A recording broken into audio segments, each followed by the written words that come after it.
Maulana Muhammadin wa ala alihi wa sahbihi ajma'in, amma ba'd. Ibu-ibu, bapak-bapak dan saudara sekalian, alhamdulillah kita panjatkan syukur kepada Allah Subhanahu wa taala yang pada malam hari ini atas limpahan rahmat dan nikmatnya kita bisa hadir di masjid salat maghrib berjamaah. Dan sekarang kita melanjutkan melakukan kajian ba'da maghrib. Kita mohon kepada Allah Subhanahu wa taala semoga seluruh rangkaian ibadah kita di malam hari ini diterima oleh Allah Subhanahu wa taala. Amin ya rabbal alamin.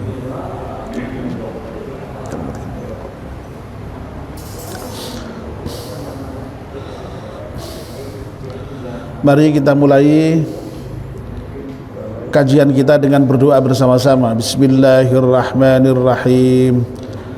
Asyhadu an la ilaha illallah wa asyhadu anna Muhammadar Rasulullah. Raditu billahi rabba wa bil islami dina wa bi Muhammadin nabiyyan wa rasula. Rabbi zidni ilman nafi'a warzuqni fahman wa hukma wa alhiqni bis salihin, amin. Mohon bacaan surat Al-Fatihah sekali untuk pengarang kitab Nashahul Ibad. Semoga kajian kita bermanfaat untuk kita semuanya. Ala hadiniyah al-Fatihah. A'udzu billahi minasyaitonir rajim. Bismillahirrahmanirrahim.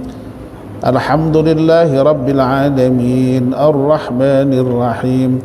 Maliki yaumiddin. Iyyaka na'budu wa iyyaka nasta'in.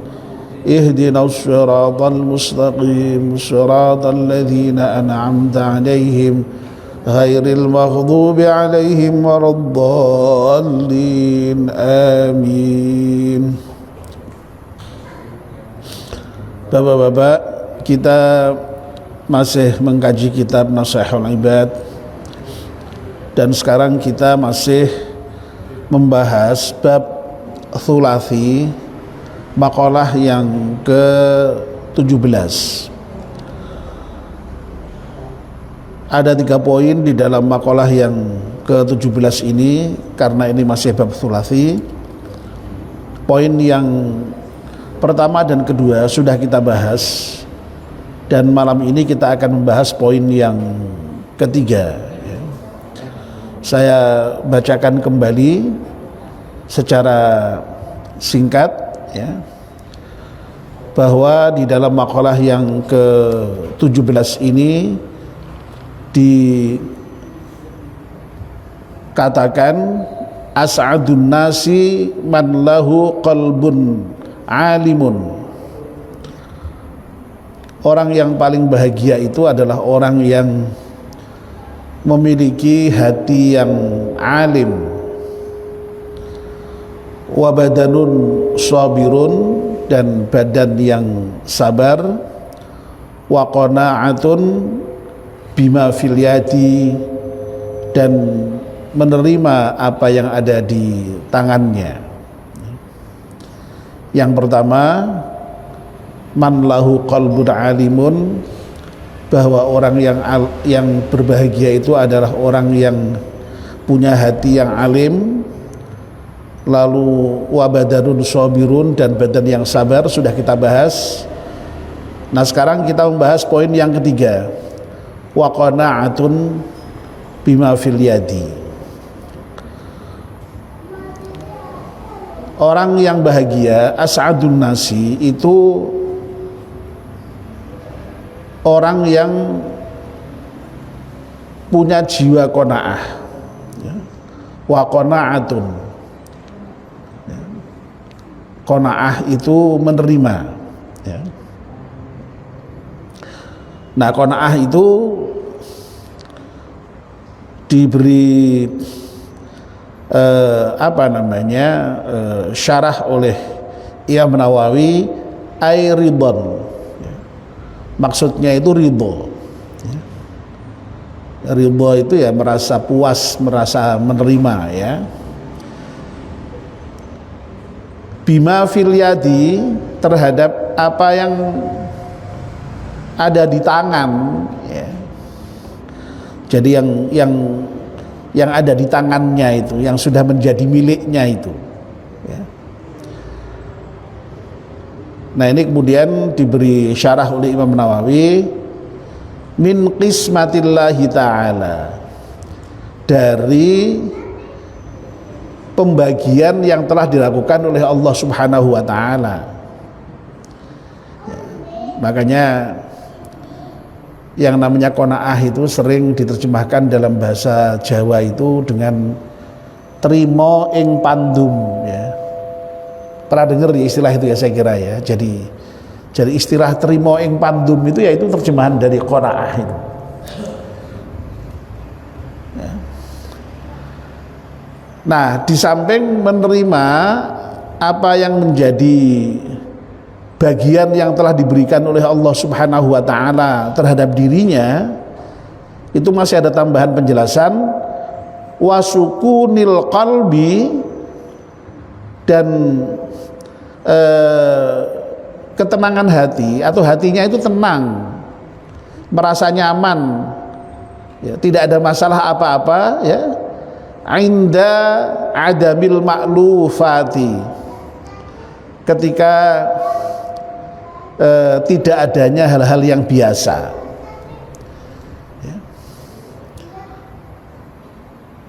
Orang itu kan biasanya kalau tidak ada hal-hal yang biasa ada, itu kan apa namanya, bisa sedih, bisa susah, bisa nggak nyaman ya, atau bahkan bisa marah ya. Ya. Contoh yang paling sederhana, misalnya kalau kita setiap hari pakai mobil ke kantor gitu ya, tiba-tiba apalagi kok kemudian mobilnya tidak ada ya, mobilnya katakanlah dijual atau mobilnya hilang gitu ya, ya, oh itu tidak mudah loh itu ya, situasi seperti itu tuh ya, mesti nggak nyaman, mesti bagaimana gitu ya. Uang baru rusak saja itu, misalnya pagi-pagi mau nyetir mobil nggak bunyi ya, wah itu tuh sudah nggak karu-karuan kita ya. Nah ini ternyata qanaah itu apa namanya, tidak semata-mata terima ing pandum ya, tetapi ada tambahan penjelasan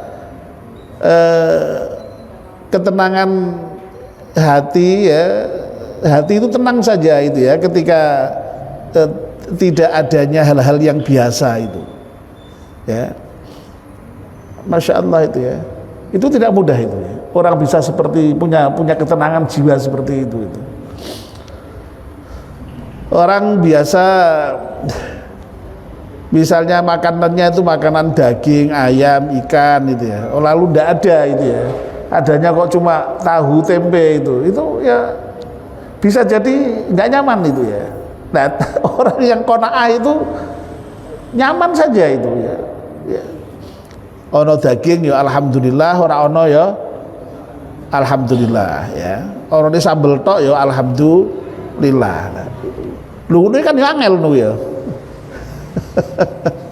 Ya,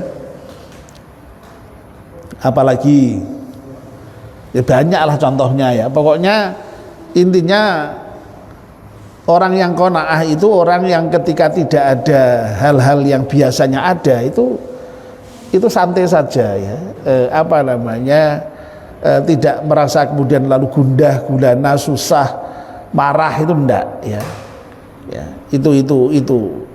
Nah kalau orang kok bisa seperti itu ya, terima ing pandum ya, apa yang sudah ada di tangannya itu ya alhamdulillah, inilah memang jatah saya begitu ya.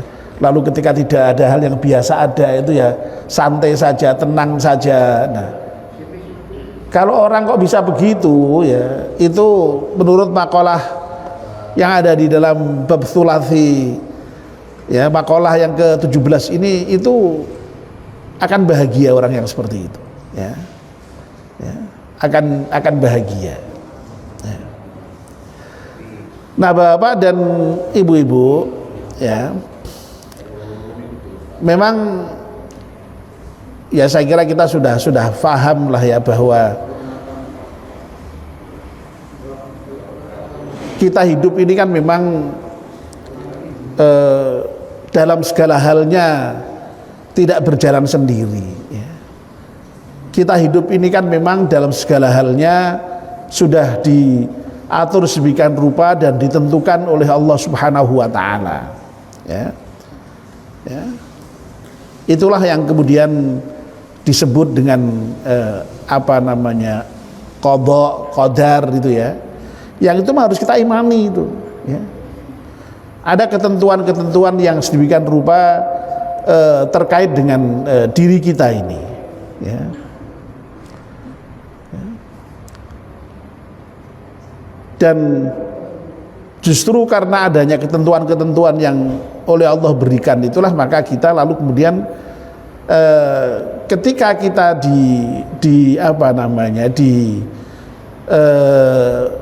minta untuk qanaah, itu justru ya tadi itu supaya membahagiakan kita ya.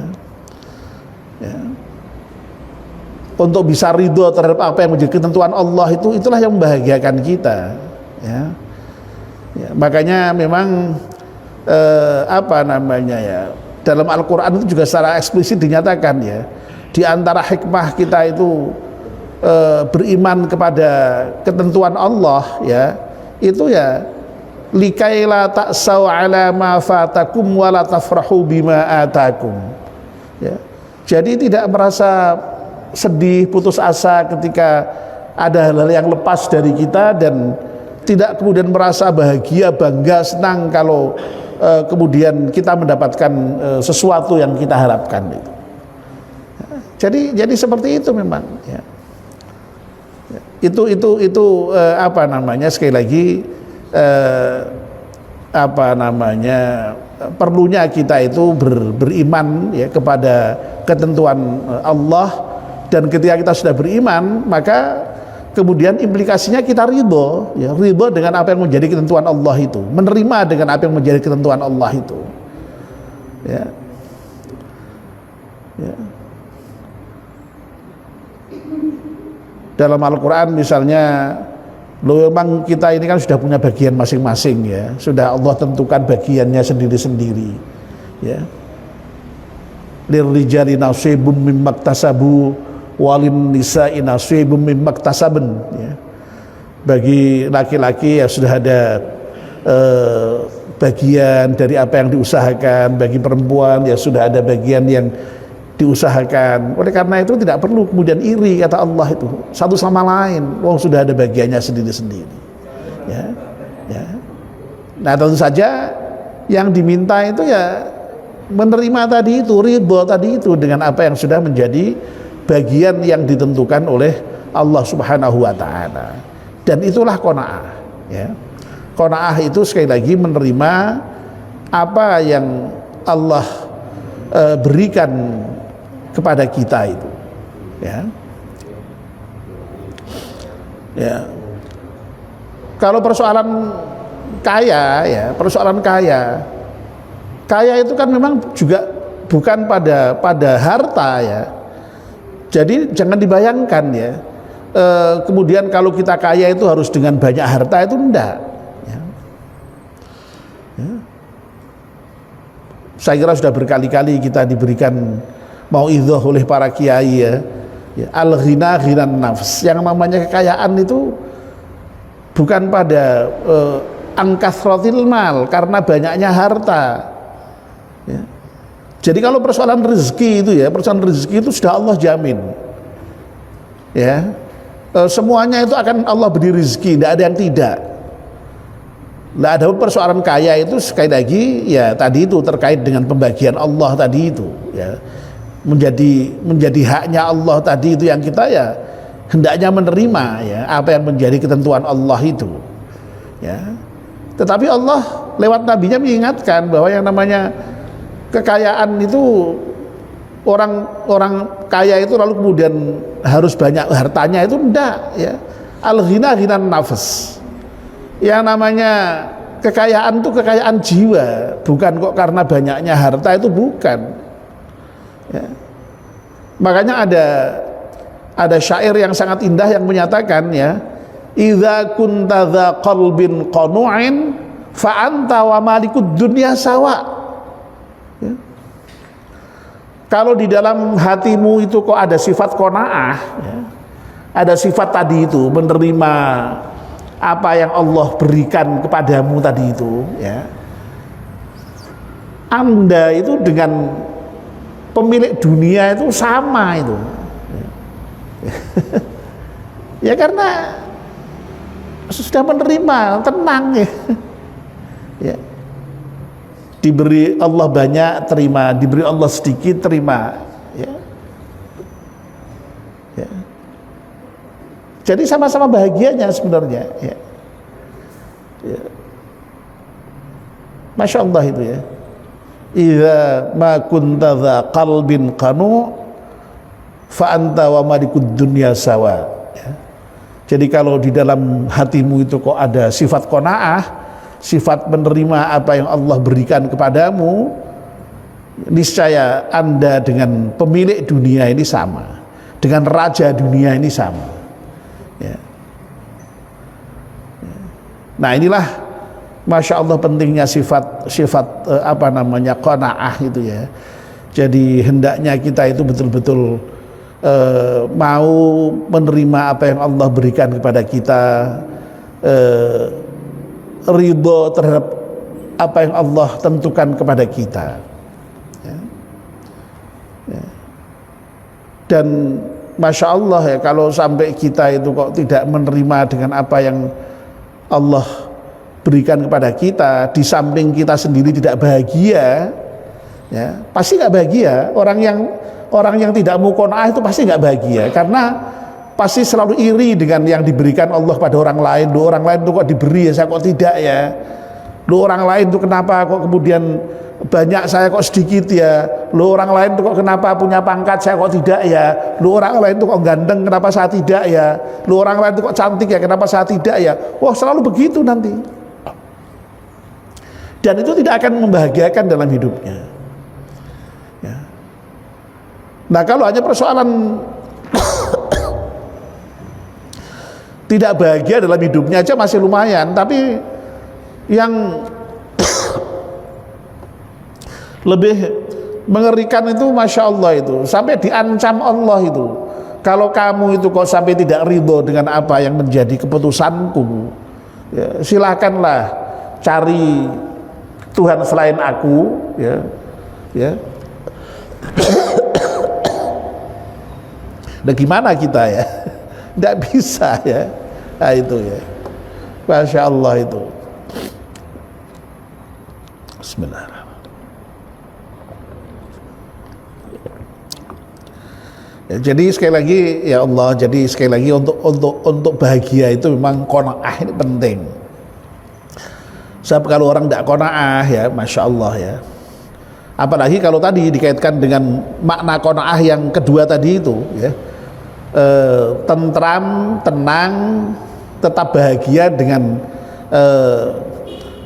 tidak adanya hal yang biasa, itu tidak mudah, itu tidak mudah sekali itu ya, tidak mudah itu. Tapi orang qanaah bisa melakukan seperti itu ya. Kita itu yang biasa apalah bisanya, kok tiba-tiba tidak ada, itu malah pusingnya setengah mati itu ya. Kita ini sudah sangat bergantung dengan hal-hal tertentu ya, dengan teknologi itu ya. Tadi yang saya contohkan mobil ya, ya. Bagi dosen laptop misalnya, lu mau ngajar ya, laptopnya bermasalah atau listriknya mati itu saja, oh setengah mati itu bingungnya itu ya. Biasanya ngajar itu pakai laptop ya toh, pakai PowerPoint, PowerPointnya nggak bisa muncul, gimana itu ya. Wah itu, nah orang qanaah juga harus siap itu menghadapi situasi seperti itu. Ya santai aja, kalau misalnya pas mati ya sudah. Ya. Makanya seperti ini saya ya, ini kan disiarkan langsung ya, apa pakai FB itu ya, yang itu bisa kemudian diunduh ya. Tapi kan seringkali juga bermasalah. Ya. Saya merekamnya juga. Ya. Jadi kalau itunya bermasalah, ini masih bisa ada rekamannya, begitu. Ya. Jadi santai saja gitu ya. Jadi apa namanya? Ya. Tapi meskipun demikian ya jangan sering-sering begitu ya. Makanya saya pesan dengan Mas Anam, dengan Mas itu dijaga ya. Kalau mati segera dihidupkan, kalau ada masalah segera diatasi begitu supaya bisa lihat orang dengan baik ya. Oke ya, jadi tidak mudah itu ya, sekali lagi untuk punya sifat qanaah, terutama terkait dengan kedua ini ya. Ya. Selama ini yang banyak muncul itu qanaah itu terima yang pandum begitu ya. Ini ternyata menarik ini ya. Wasukunil qalbi inda adamil ma'lufati ya. Jadi ketenangan jiwa ketika tidak adanya hal-hal yang biasa ya. Yang biasa itu tidak biasa, itu tidak mudah itu ya. Ya itu. Coba misalnya sekarang ini kita sehari-hari sudah terbiasa dengan HP itu. HP ketinggalan aja tuh setengah mati itu, bingungnya itu kan. Itu maksudnya. Nah, orang yang qanaah ya ketika ketinggalan HP ya biasa saja itu loh. Jadi itu maksudnya begitu. Ya. Ya. Nah, itu. Nah, Bapak-bapak dan ibu-ibu yang dimuliakan Allah Subhanahu wa taala, sehingga intinya bahwa sekali lagi ya, jadi untuk bahagia itu di samping yang kemarin sudah ada dua itu ya. Jadi harus punya ilmu ya, terus lalu punya jiwa sabar ya. Dan yang ketiga ini punya jiwa qanaah ya. Qanaah. Terima ing pandum ya, dan merasa tenang ketika tidak adanya hal-hal yang biasa. Tapi ini juga jangan disalahfahami ya. Jangan disalahfahami lalu kemudian kita itu menjadi orang yang fatalistik, itu juga jangan gitu loh ya. Jangan kok kemudian lalu karena kita diajarkan qanaah terima ing pandum lalu kemudian tidak berusaha, itu ya salah gitu loh ya. Itu ya. Lalu misalnya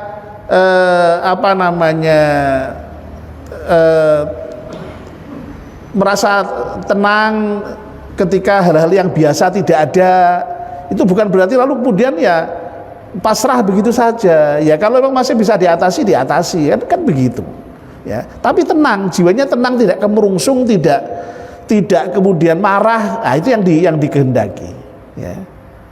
Lah pada umumnya kita tidak begitu, pada umumnya kita itu ya, pada umumnya kita ya. Jadi sekali lagi bukan berarti ajaran qanaah ini lalu kemudian menjadikan kita lalu pasrah total, itu enggak ya. Usaha tetap, usaha sendiri juga merupakan perintah. Qanaah perintah, usaha juga perintah. Qanaah perintah, mengatasi kesulitan, mengatasi masalah dalam kondisi tertentu juga perintah. Jadi sama-sama perintahnya, makanya sama-sama kita lakukan. Ya. Jangan kemudian diberhadapkan, jangan kemudian dipertentangkan antara qanaah dengan usaha, antara sukunil qalbi inda adil ma'lufat tadi dengan ketenangan ketika ada hal-hal yang tidak biasa itu ya. Ya, kita tetap berusaha, ya, berusaha. Dan itu sudah saya berkali-kali saya sampaikan itu ya. Jangan dihadapkan antara usaha dengan qanaah, usaha dengan tawakal, jangan dihadap-hadapkan. Itu sama-sama perintah dari Allah ya. Qanaah ya perintah, ya, tawakal ya perintah, ridho itu ya perintah, tapi usaha juga perintah. Ya. Kita tetap berusaha. Ya. Rizki itu sekali lagi sudah berkali-kali saya sampaikan ya. Sudah dijatah oleh Allah Subhanahu wa taala. Tidak ada yang tidak diberi rezeki oleh Allah. Oh, sampai binatang yang melata, sampai binatang yang terbang itu diberi rezeki semuanya kok. Ya. Ya tapi ya dengan caranya masing-masing lalu kemudian rezeki itu datang. Ya, saya sudah berkali-kali menyampaikan ya, tapi tidak apa-apa disampaikan kembali ya. Burung itu ya meskipun toh diberi rezeki bukan berarti lalu dia kemudian tengok-tengok di sarangnya, kan enggak. Burung itu setiap pagi ya terbang ke sana kemari mencari makanan untuk dibawa ke sarang, kalau masih punya anak didulangkan ya, dilolohke istilahnya ya, kepada anak-anak burungnya itu ya. Dan binatang-binatang itu seperti itu, luar biasa, itu punya kecerdasan dalam hal mencari makan dan bagaimana menghidupi anak-anaknya yang masih kecil yang belum bisa mencari makan sendiri itu. Itu kan contoh luar biasa itu, bagaimana yang namanya usaha itu sangat diperlukan terkait dengan persoalan jaminan rezeki itu. Tidak usah dipertentangkan ya. Ya. Nyamuk ya. Nyamuk itu Masya Allah ya, kok nyamuk ya, cicak maksud saya ya. Cicak itu kan binatang melata di dinding gitu. Lu nyatanya kok ya bisa makan itu. Tapi kan juga cicak tidak diam, merayap ya, begitu ada nyamuk langsung ditangkap ya. Jadi sekali lagi intinya ada usaha itu, tidak kok kemudian lalu diam itu, tidak. Nah demikian pula kita ya, jadi kalau qanaah trimo ing pandum ya, menerima pembagian Allah itu lalu kemudian diem itu ndak ya, tetap berusaha. Nah cuma memang secara mental ya, secara psikis kita itu sekali lagi itu harus yakin bahwa ketentuan Allah lah yang berlaku ya, sehingga apa yang Allah berikan kepada kita itulah yang jatah kita yang diberikan Allah itu. Lirijali nasibum maktasabu walin nisa'i nasibum maktasabun ya, begitu ya. Jadi sudah ada bagiannya sendiri-sendiri, tidak perlu kemudian lalu iri ya, tidak perlu ya. Tapi usaha tetap dijalankan.